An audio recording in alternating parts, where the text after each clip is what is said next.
Hello दोस्तों, आज की कहानी का नाम है रक्षाबंधन का पर्व। आज रक्षाबंधन का त्यौहार है।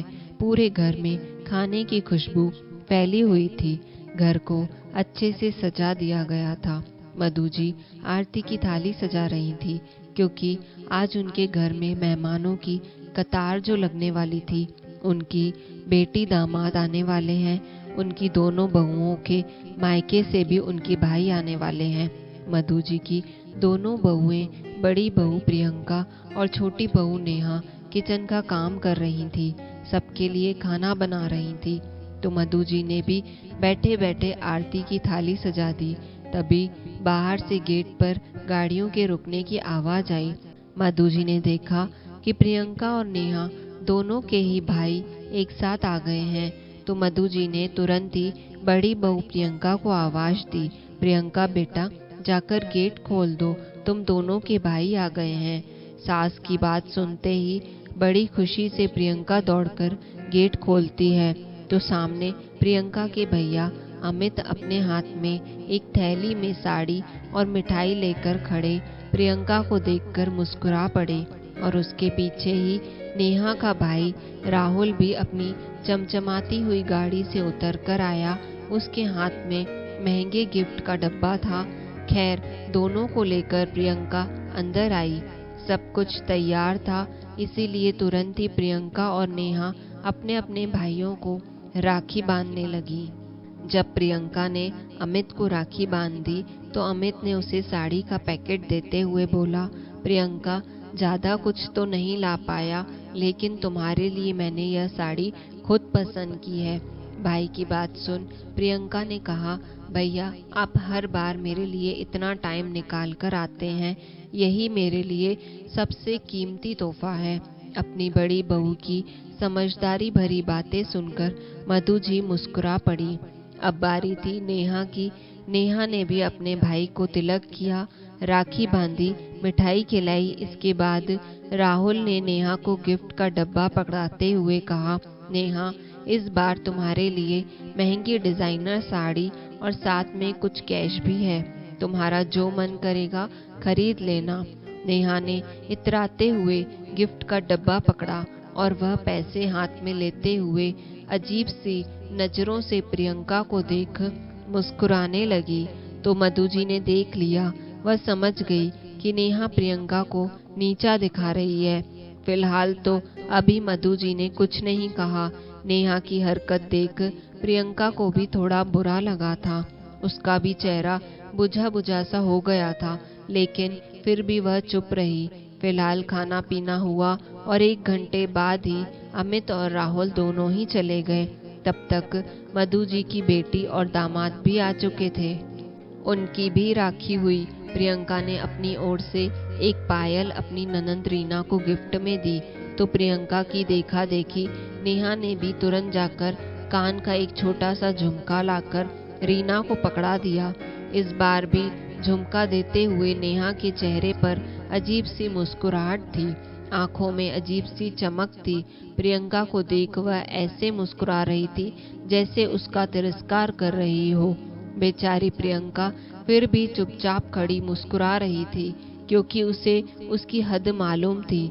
लेकिन नेहा जो अपनी हद भूल रही थी, अपनी हद से बाहर जा रही थी, वह सब मधु जी चुपचाप देख रही थी। आजकल वह लगातार नेहा की हरकतों पर नजर बनाए हुए थी। उन्हें नेहा के अंदर खुद के पैसों का और मायके वालों की अमीरी का घमंड साफ साफ दिखाई दे रहा था, क्योंकि प्रियंका के मायके वाले मिडिल क्लास फैमिली से थे। उनके यहाँ हर चीज की कीमत तय थी, और वहीं नेहा के मायके वाले काफी अमीर थे। नेहा के पापा का खुद का बिजनेस था, अच्छी कमाई भी थी, पैसे वाला परिवार था। रुपए पैसे की कोई चिंता नहीं थी, और जिसे पैसों की चिंता न हो, उसे भला किसी की इज्जत की क्या ही चिंता होगी।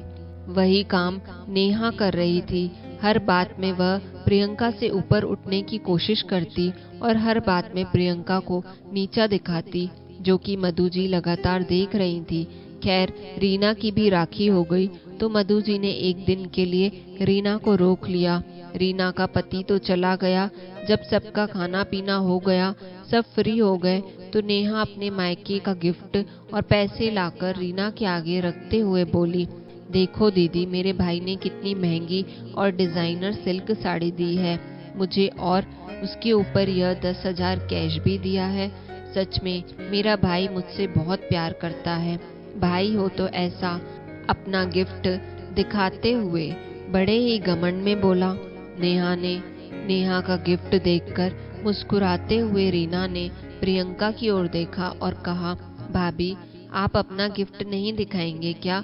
प्रियंका जैसे ही अपना गिफ्ट लेने गई कि तभी नेहा बोल पड़ी, अरे दीदी, उनका गिफ्ट क्या देखना, उनके भाई ने तो 500-600 की कॉटन की साड़ी ला दी बस, और मेरे भाई ने डिजाइनर सिल्क साड़ी। कहते हुए एक बार फिर से नेहा ने बड़े ही घमंड में भरी नजरों से प्रियंका की ओर देखा। नेहा की बातें सुन प्रियंका चुप थी, और वैसे भी प्रियंका समझदार, सुलझी हुई और साफ दिल की थी। उसे अपने भाई के प्यार से, उनके व्यवहार से मतलब था। रुपए पैसों की लालच उसे शुरू से ही नहीं थी। लेकिन बार बार नेहा की हरकतें, उसकी बातें सुन प्रियंका का चेहरा बुझ चुका था, जो कि सब कुछ चुपचाप मधु जी देख रही थी, जिसकी वजह से नेहा का बड़ब बोलापन बढ़ता ही गया। तो आखिरकार रात को खाना खाने के बाद मधु जी ने सबको बुलाया और नेहा से बोला, नेहा बेटा, एक बात पूछूं? मम्मी जी पूछिए, क्या बात है? तो मधु जी ने कहा, बहू, अगर तुम्हें कभी कुछ हो जाए और तुम्हारे अपने बस इसीलिए ना अपनाए कि तुम अब उतना दे नहीं सकती, तो कैसा लगेगा तुम्हें? सास की बात सुन हैरानी से नेहा ने कहा, सीधी सी बात है मम्मी जी, बुरा लगेगा। तो तुरंत ही मधु जी बोल पड़ी, तो बेटा, फिर तू अपनी जेठानी के रिश्ते की कीमत एक साड़ी से क्यों लगा रही है? क्या तुम्हारे भाई का प्यार बस महंगी साड़ी, महंगे गिफ्ट में बंधा है? और जो यह तुम्हारा भाई तुम्हें महंगी साड़ियाँ, महंगे गिफ्ट और इतने सारा पैसा देकर जाता है, क्या वह उसकी खुद की कमाई है? सास की बात सुन नेहा चुप रही। तो मधु जी ने कहा, नहीं ना, यह तुम्हारे पापा की कमाई है ना। तुम्हारी मम्मी पापा तुम्हारे भाई को वह साड़ी, कपड़े, पैसे देते हैं, तब तुम्हारा भाई राखी बंधवाने आता है ना। अभी तो वह खुद कुछ नहीं करता ना। और प्रियंका का भाई, जो अपने पूरे परिवार का खर्चा अकेले चलाता है, खुद के दम पर माँ बाप के साथ रिश्तेदारों, बहनों की हर खुशी का ख्याल रखता है, दिन रात मेहनत करता है। दिन रात मेहनत करने के बावजूद भी हर साल वक्त निकालकर अपनी मेहनत की कमाई से, प्यार से प्रियंका के लिए जो कुछ भी लाता है, वह कम है क्या? क्या पता बेटा, समय किसने देखा है, कल को अगर समय पलट जाए, भगवान न करे, तुम्हारे भाई की हालत प्रियंका के भाई के जैसे हो जाए, तो ईमानदारी से बताना, क्या फिर भी वह तुम्हारे लिए इतने महंगे गिफ्ट और इतने सारे पैसे देकर जाएगा? कहते हुए मधु जी ने ध्यान से नेहा की ओर देखा। बेचारी नेहा की तो बोलती ही बंद हो गई थी, उसका चेहरा शर्म से झुक गया था। तभी मधु जी ने एक और बात कही जो सबको अंदर तक हिला गई, बेटा, कभी भी किसी के तोहफे को छोटा मत समझो, क्योंकि किसी की हैसियत छोटी हो सकती है, लेकिन भावना कभी छोटी नहीं होती। तुम्हारी जेठानी का भाई महंगा गिफ्ट नहीं दे सकता, पर वह अपनी बहन के लिए एक बुलावे पर, चाहे दिन हो चाहे रात हो, भाग कर आता है। कभी भी तकलीफ में उसे छोड़कर नहीं जाता। और यही रक्षाबंधन का असली मतलब होता है। भाई बहन का असली प्यार होता है। भाई बहन का रिश्ता भाई बहन की हैसियत से नहीं, उसकी नीयत से मजबूत होता है। रिश्ते गिफ्ट नहीं, भाव से चलते हैं। विश्वास ना हो तो अभी के अभी कर लो फोन प्रियंका के भाई को और अपने भाई को, देखो कौन आता है दोबारा लौट के। मधु जी की बात सुन नेहा की आंखें भर आईं। उसका सारा घमंड, पैसों का दिखावा बड़ी ही प्यार से मधु जी ने चकनाचूर कर दिया। कहने को तो उन्होंने बहुत ही कड़वी बातें कही थी, लेकिन इतने प्यार से कही थी कि समझने वाला समझ भी जाए और उसे बुरा भी ना लगे। फिलहाल तो मधु जी, रीना और प्रियंका तीनों बस नेहा को ही देखे जा रहे थे। नेहा धीरे से आगे बढ़कर प्रियंका के पास आई और बोली, दीदी माफ कर देना मुझे, मैंने सच में आज अपनी हद पार कर दी थी। तो प्रियंका ने मुस्कुराते हुए कहा, कोई बात नहीं छोटी, सुबह का भूला अगर शाम को वापस आ जाए तो उसे भूला नहीं कहते। चलो रात काफी हो गई है, चलकर अपने अपने कमरे में आराम करो। कहते हुए दोनों चली गईं। तो रीना ने अपनी माँ से कहा, माँ यह आपने बहुत ही सही किया। दो बहू के बीच में बैलेंस बनाकर चलना बहुत मुश्किल होता है।